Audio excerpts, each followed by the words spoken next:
Pemirsa, dinilai lebih menjanjikan karena lebih manis dan tahan hama. Petani di Kabupaten Banyuasin, tepatnya Dusun Reban Gajah, melakukan budidaya salak pondoh.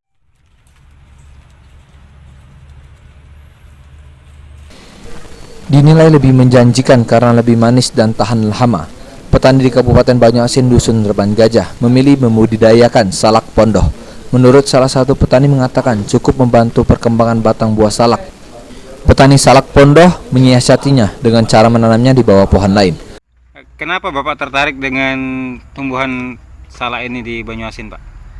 Ya, karena tidak ada yang mau menanam, Pak. Maka saya mencoba menanam. Selama ini salak ini dari mana, Pak?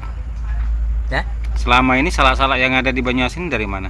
ya biasanya kan dari Medan, Medan, dari Jawa ya? dari Jawa. Yang itu salak pondoh yang super itu kan dari Jawa.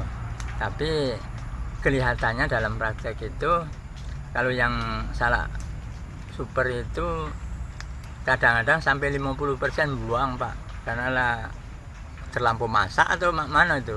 Pokoknya lah busuk itu lah.